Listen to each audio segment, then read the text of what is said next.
My phone lit up while I was kneeling on the living room rug, packing the small canvas tote I carried everywhere for my daughter, without even thinking anymore.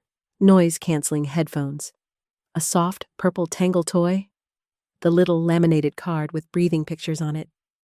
We were supposed to leave in an hour for my brother's wedding weekend, and I was checking the bag the way I always did before any big event twice. Then once more, just in case. That was when my father's text came through. "Your showing up will ruin everything. Keep that weird kid of yours at home, just stay away." I stared at it so long the screen dimmed in my hand. Then I tapped it awake and read it again. Same words, same ugliness. No follow-up, no softening. Just the kind of sentence that does not hit once. It keeps landing. My name is Willa Hart. I'm 32 years old, and I have heard enough rude things in my life to know the difference between careless and cruel. That text was cruel. Maisie sat cross-legged beside the couch, lining up her gel pens by color for the third time that morning. She looked up at me with those serious little eyes and asked, "Do you think they'll have twinkle lights at Uncle Nolan's party for a second?" I could not answer. My throat had gone tight in a way that made even breathing feel sharp.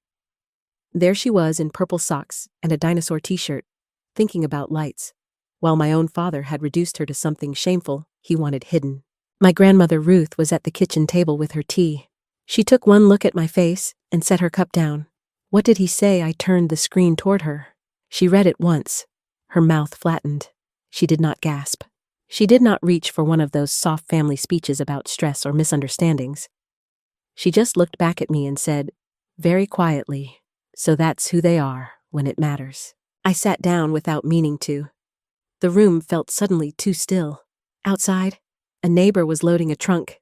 Inside, Maisie started humming to herself, safe in her own little world for one more minute. The wedding weekend had deposits, reservations, backup approvals, and more of my name tied to it than anyone had ever bothered to admit. If my father wanted me gone that badly, what exactly was going to happen when I stepped out for real? As always, on Revenge Pulse, this is an original work of fiction, created for storytelling purposes. I did not cry after that text. I did something worse for them. I got organized. I opened my banking app, then the credit account I had not checked closely in months. Then the folder where I kept the wedding emails because somewhere along the way, I had become the woman who stored other people's chaos in neat digital rows. The deeper I went, the clearer it got. Nolan was still attached to one of my old credit lines as an authorized user. The country club still had my information listed as backup payment. Even the hotel room block had moved faster because my name had been on earlier confirmations. Back when everyone swore it was temporary. Temporary. That word had done a lot of dirty work in my family. The pattern was so clear it made me feel sick. Nolan overspent, and I covered the gap. A deposit came due, and I put my name down just for now. A vendor needed someone reliable on file, and suddenly my inbox filled with cheerful notes thanking me for helping keep everything on track. My mother always asked in the same soft tone, "You know how your brother is?" Or, "You're the one who understands these things." My father's version was shorter. "Handle it. I was not rich. That was the part that almost made it funny. I was just careful. I paid on time. I stayed inside my means. I did not treat credit like a mess somebody else would clean up later. That was enough to make me the family's invisible foundation." Ruth watched me scroll for a while before she spoke. "They counted on you," she said, folding her hands over her tea. "Not because they respected you, because you asked for the least." That landed hard because it was true. So I started making calls. Calm ones. Boring ones. Adult ones. I froze the line Nolan still had. I removed my authorization from every account tied to the wedding. I asked each company to email written confirmation. Then I sent one short note to the venue, polite and clean, stating that I would no longer serve as backup payer or guarantor for any charges connected to Nolan's wedding weekend.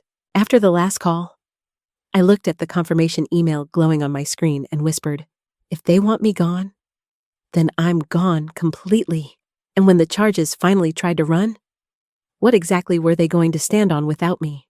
A week later, my phone started vibrating across the coffee table so hard it nearly threw itself to the floor. I was on the rug with Maisie, helping her sort picture cards into matching piles while one of her nature shows played softly in the background.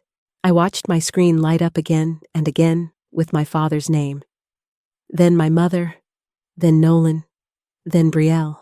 4 names, over and over, like panic had finally found all their voices at once. I did not reach for the phone right away. Instead, I opened the messages one by one. Call me now. What did you do? The club says your authorization is gone. They won't release the reception package until the balance clears. The florist paused delivery. The welcome baskets are being held too. I read every line with a strange kind of calm. Not joy, not revenge, just recognition.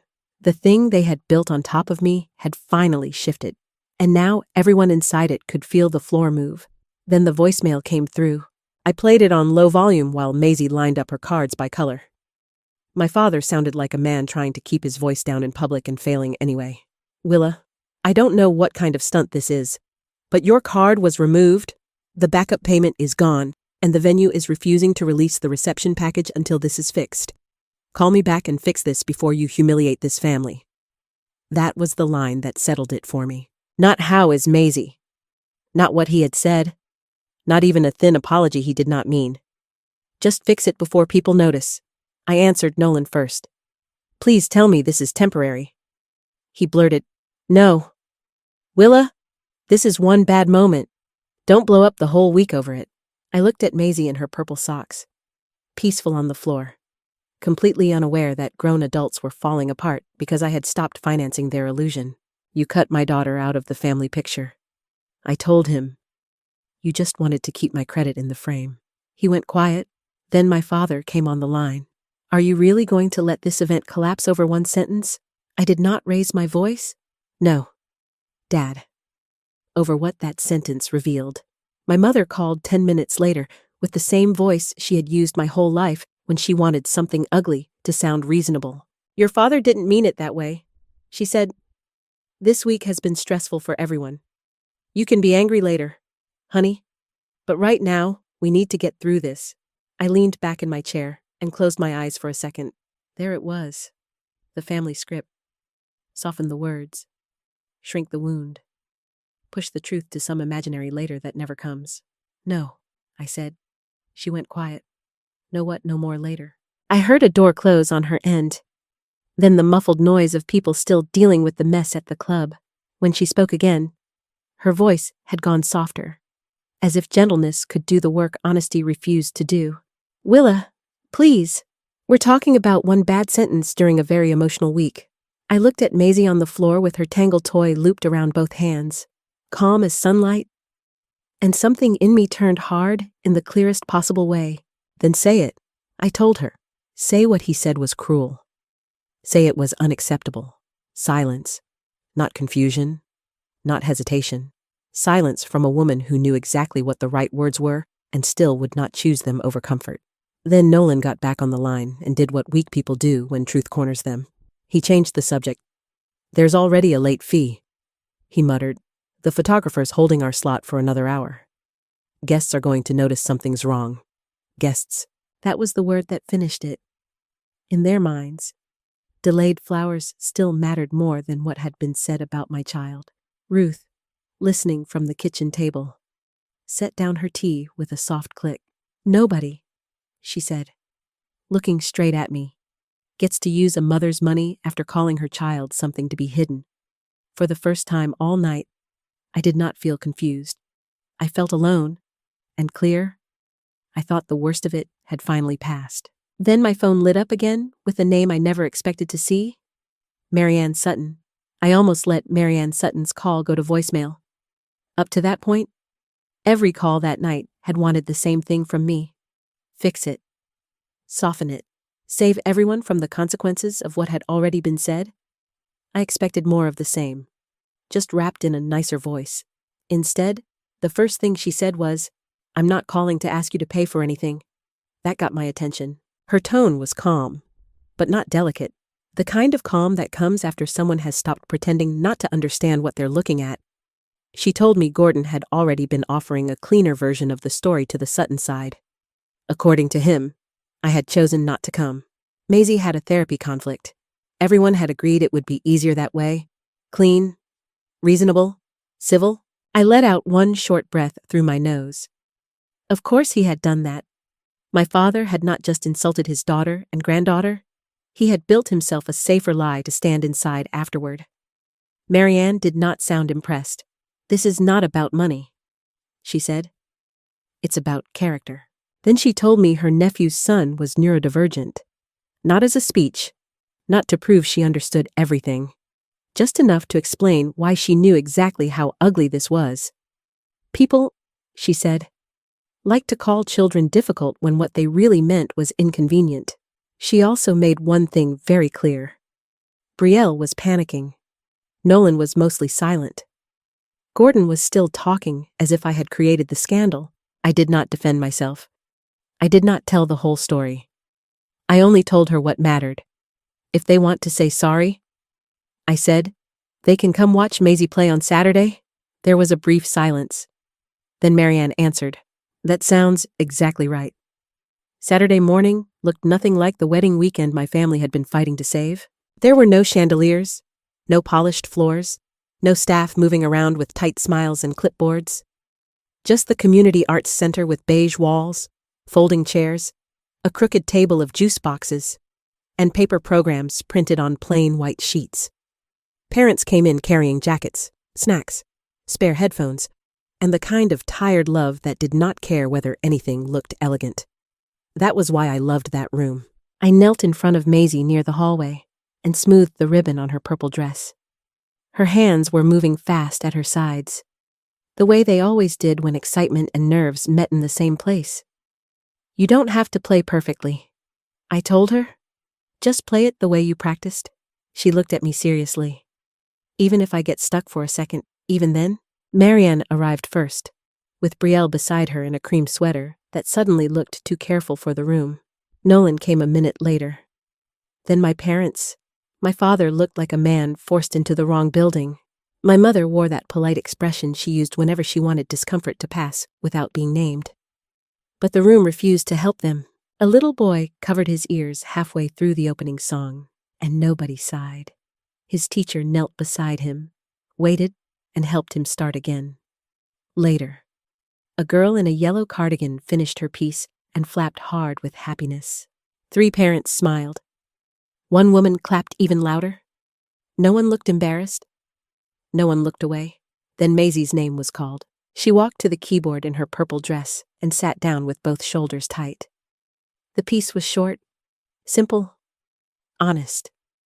She stumbled once in the middle, just one tiny pause, and I felt my breath catch. Then she found the note again and kept going. When she finished, the whole room applauded with the kind of warmth you could feel in your chest. A teacher handed her a small certificate for courage and consistency. Maisie grinned so fast it almost broke me. Brielle started crying first. Nolan went still. Even my mother looked shaken. My father had no clean story left to stand inside, because the child he had called weird had not ruined a single room. The ugliest thing in that room had been the adults who wanted her hidden. After the applause faded, Brielle stepped toward me, face wet, voice unsteady. "Willa, I need to say I'm sorry." I had not even opened my mouth when my father moved in beside her, already trying to take control again. My father stepped into the hallway like he still believed a firmer voice could drag the truth back under the rug.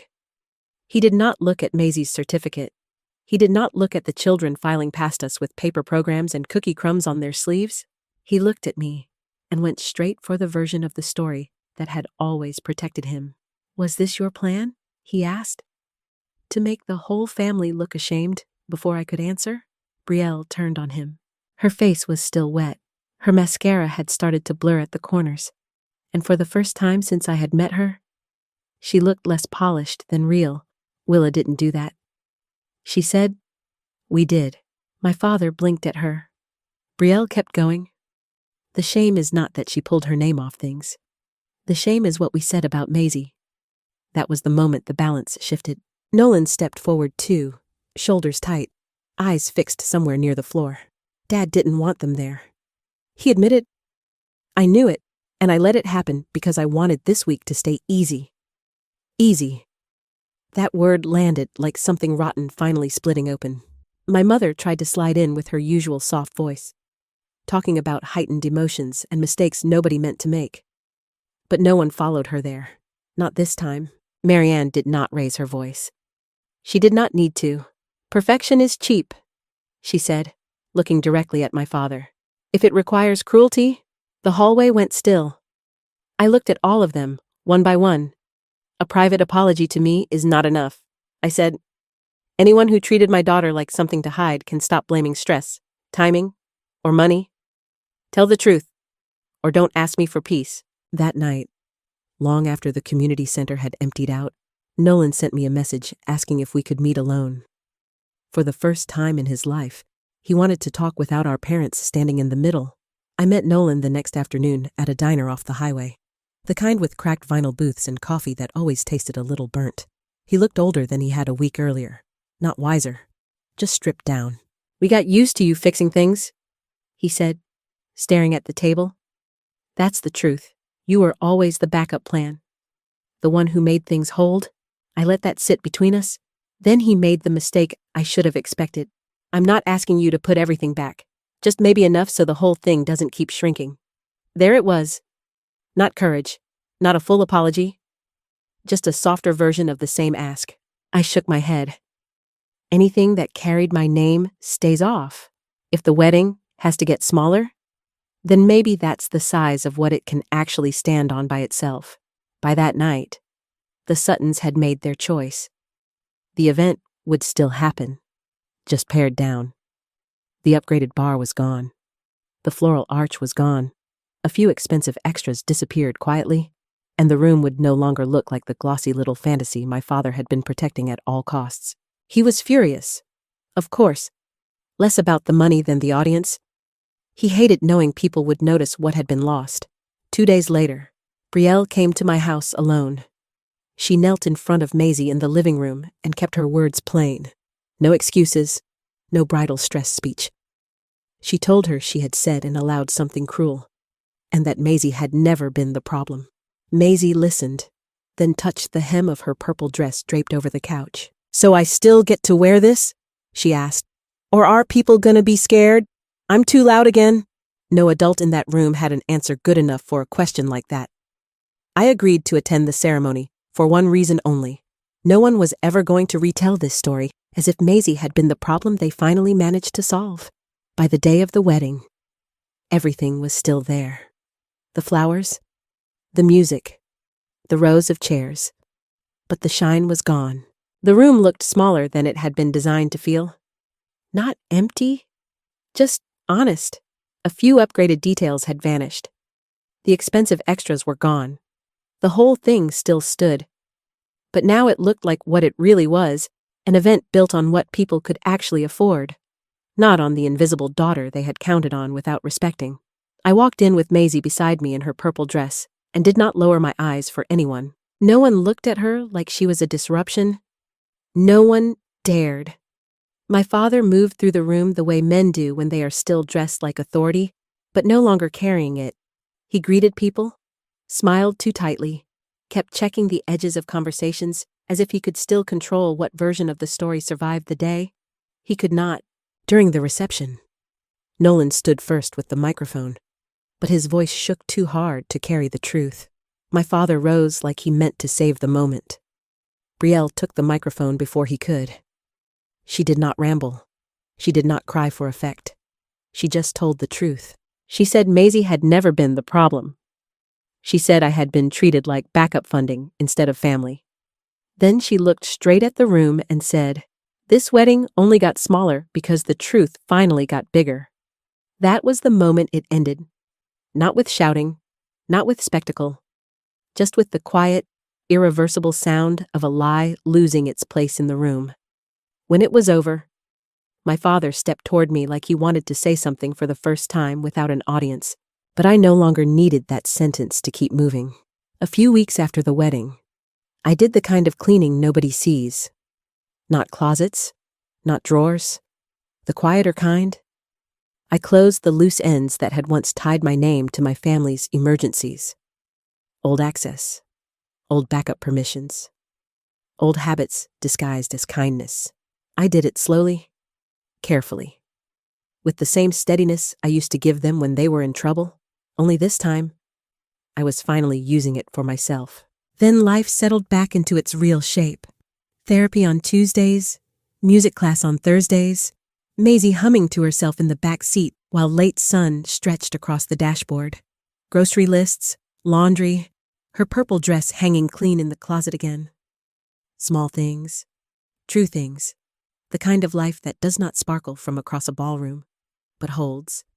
My family did try, in their uneven way. My father called less. And when he did, that old command in his voice was gone. My mother started asking instead of assuming.